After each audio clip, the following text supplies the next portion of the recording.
Hello there. Today I will be addressing the state of the rig. We're going to talk about. I feel like I should be like wearing a suit jacket or something. That's good. That's good.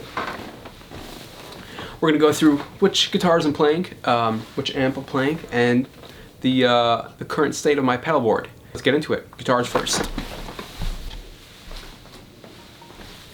So this here, I'll shoot some B-roll for you. This here would be my road-worn, made in Mexico, originally 60s Strat, so 60s body with a 50s neck on it, with a soft V-shaped neck and the skunk line. Modern tuners, I guess the previous owner put on modern tuners. Not a big fan, might switch it back to vintage. There's G and L Legacy PTB pickups, which means the kind of bass would be, the low end is controlled here and the tone is here, which is interesting. I've gotten to like it. They're very noisy pickups and the selector is sloppy, but they sound great. The actual pickups sound great. I switched the pickguard to a mint pickguard just because I like it better, and I did some damage to it immediately after buying it. Did some terrible things, some very unforgivable things, and I apologize for that. Hopefully I'll be able to undo those things and maybe make them worse during that process. It probably needs a new, probably needs a refret, but other than that, I also put in 5 springs. Moving right along. Oh, and this is tuned to standard tuning and has 9s on it. Moving right along. Next we have what would be considered actually my number 1, but right now is my number 2. This is the 50s two-tone sunburst, road worn, with the 60s neck on it. I just like the color scheme better. It had a tortoiseshell pickguard, and I swapped it for the frost pickguard that was on the 50s, 60s. Very confusing. So this would technically be like a 59, when they were doing rosewood boards and still two-tone sunburst. So this would technically be a 59. So I call it the 59. Of course, it's neither. It's just a road-worn guitar. So vintage tuners. The Tex-Mex pickups are still in there. I did damage to this right when I bought it, as you'll see in the B-roll, but pretty damage. Damage looks great. Yeah, the Tex-Mex pickups are a lot darker and kind of underwhelming, and I'm ready for an upgrade. This guitar is tuned down to E flat and has the Primo slings on them, which is between 9 and 10, and I really like them, and I'm definitely going to switch to be using Primos always. This has 4 springs in the back. Sometimes I have a trem bar on it, and that's nice. Yeah. It plays great. Now, I had a Epiphone 339 Pro. I sold that about a week ago. I should have made a video about it. I'll insert some clips and maybe some pictures now. Acoustics. My acoustic is very far away. This is my brother's acoustic. It is a Esteban. It's terrible, but it's kind of pretty. That it has this nice pearl binding. I think that would be pearl. I'm not really sure. And it sounds underwhelming, and it plays underwhelming, but it's acoustic electric. And if you plug it into an amp or plug it in DI, it doesn't sound much better. But you can saturate it and make it work sometimes. This is actually tuned down to E flat, just because it makes it slightly easier to play. Yeah. What else? Nothing else. Those are all my guitars. Yeah, I'm getting pretty good. Amplifiers. This would be a Fender Deluxe. I sold my Blues Junior 5th generation, 5th version, I don't know what that is. I sold it to get this guy. Didn't make any money, but didn't lose any money. Noticed this at a nearby musical round with a Celestion G12 65, if I'm not mistaken, 100-watt speaker in there. And I was like, for the money. That's pretty good. I bought it, I loved it, and I found out 3 things immediately.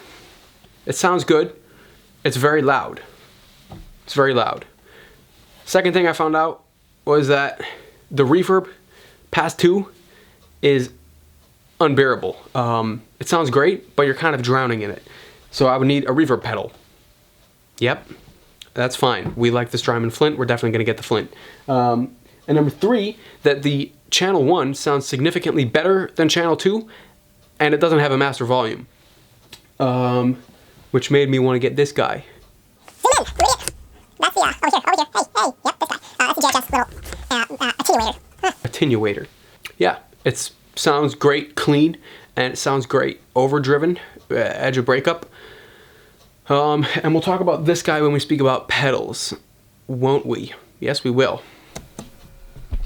No, we won't. We'll actually just forget about it entirely.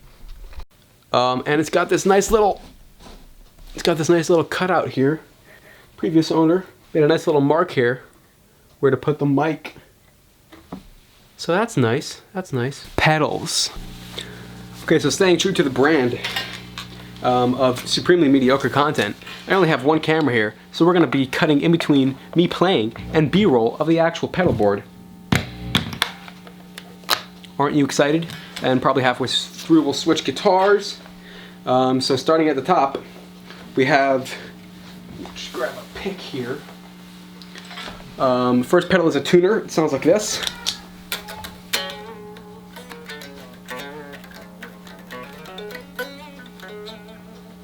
I think it sounds great.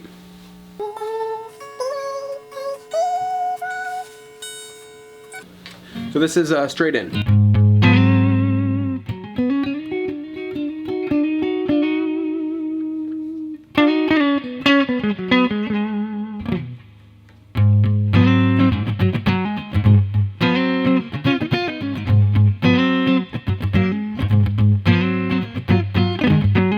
Next pedal is actually the first pedal I ever bought, well the second pedal I ever bought, but I bought them at the same time.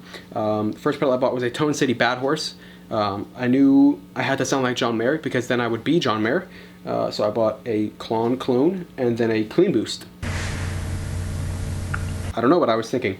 I found it recently and I plugged it in and it sounded better than I thought it would sound. So that's the first in line. It's supposed to make my guitar signal sound louder before it hits the rest of my pedals. It's not supposed to make, you know, the other pedals sound better. This is supposed to take signal from my guitar and make it a little bit louder, like a katana.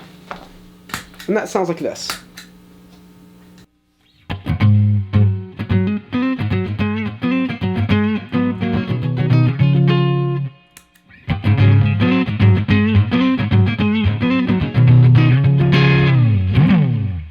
So it gets saturated and a little bit dirty.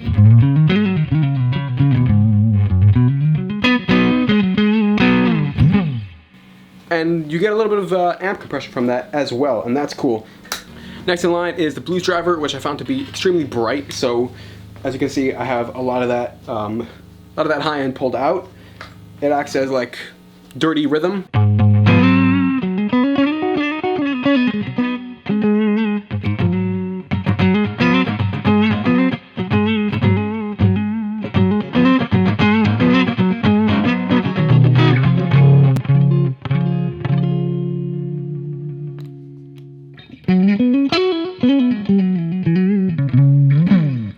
I absolutely adore this pedal. It sounds great.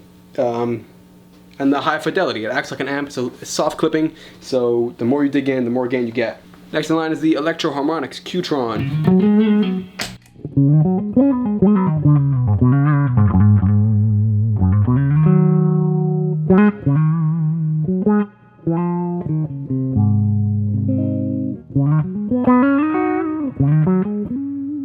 Can't help myself. Sorry, I had to do it. So why the drives after the Qtron? Because I like the way that sounds. I like the way a envelope filtered signal hits a tube screamer rather than a tube screamer signal hitting an envelope filter. I just like it better. But we do have the Blues Driver and the Clean Boost in front of it just in case we want to spice things up, and that works very well actually. So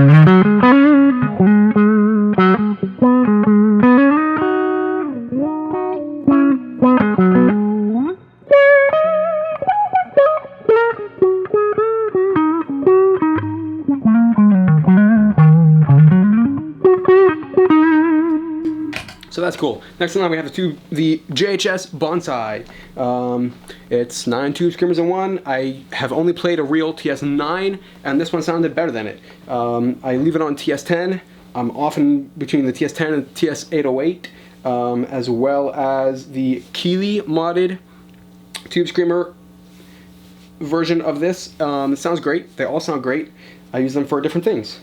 So, okay, card was full. So a tube screamer.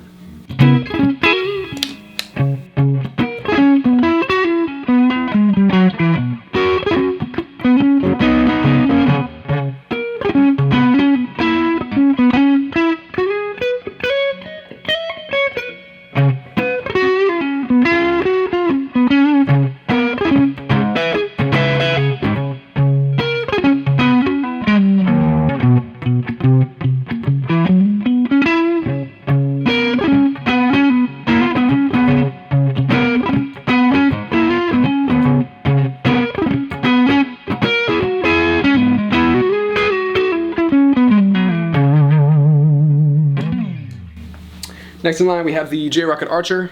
What I did here is basically you have the John Mayer Tri-era situation with the blues driver into the tube screamer first, and then you also have the tube screamer into Klon, which is some of our favorite John Mayer tones as well. This is the Archer by itself.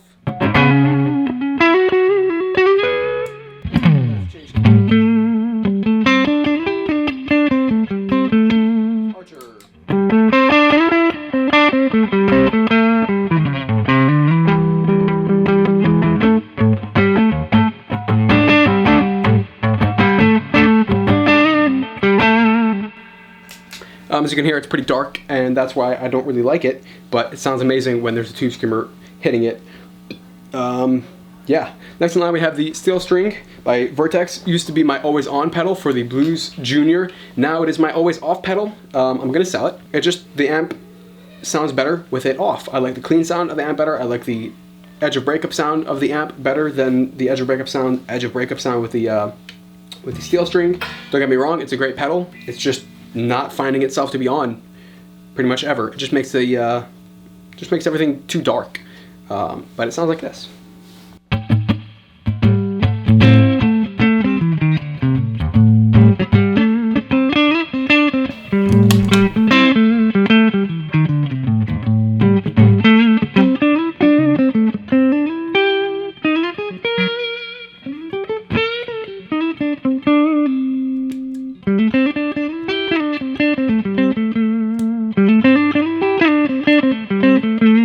Now don't get confused. Just because it's louder doesn't mean it sounds better. It does not, but it does. Yeah, it is a little louder. Then we have the Aquapus by Way Huge. This is a slapback for the most part. I should have done this first because it should have been on the whole time.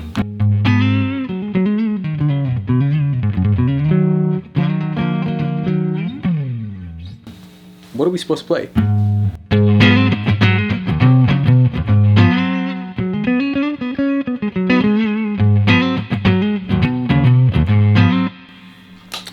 Next we have the Tranquilizer by J-Rocket, which is a vibrato phaser mix. You can blend them together. It's very cool. You can get a lot of different sounds. Right now I have it on vibrato all the way. I think moderate speed, moderate intensity, I think.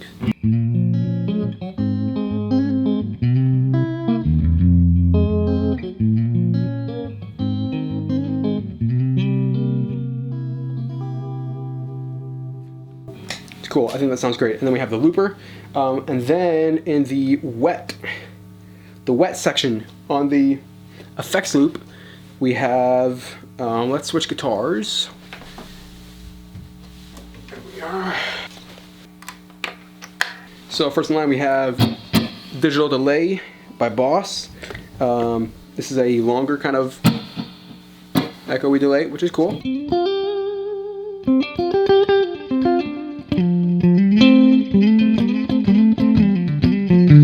I like using this with the Tube Screamer. click for belief.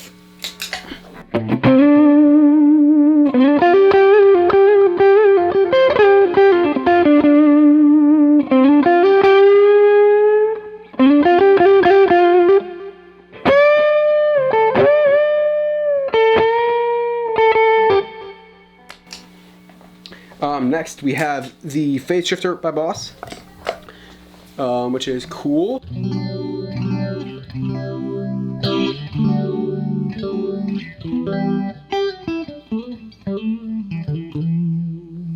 Comment if you recognize the song. And then after that, we have the digital reverb. And when you engage all of them together, you get some pretty fun, what do they call this? Atmospheric.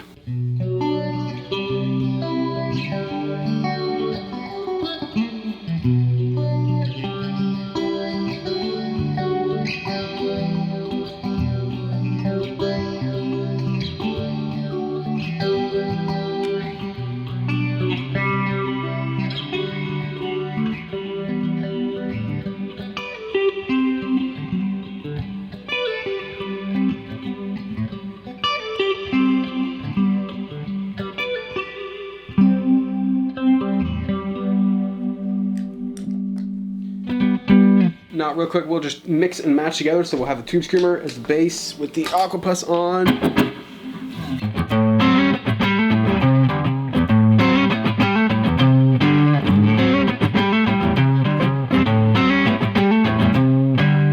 With the Blues Driver.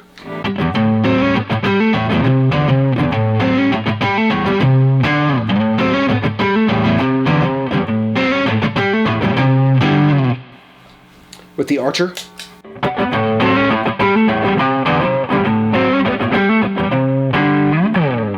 This is the pure boost on the Tube Screamer.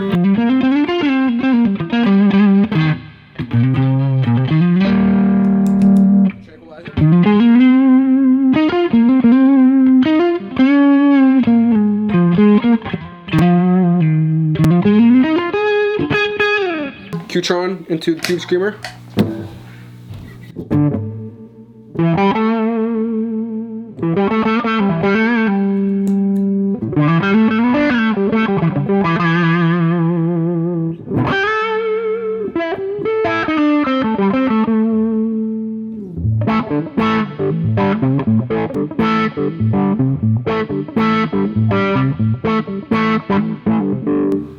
Got some fuzz characteristics to it. It's cool. That's cool. That should be about it. And for mics, we got the Shure SM57 and this random mic. Going into the Focusrite Scarlett TI2, I think, straight into Pro Tools, and we're doing nothing to it in post. Nothing. Quiet time is over. If that was comprehensive or impossible to understand, well, you gotta let me know. Positive and constructive criticism is always welcomed. Like and subscribe, does that even work? Oh, one more thing.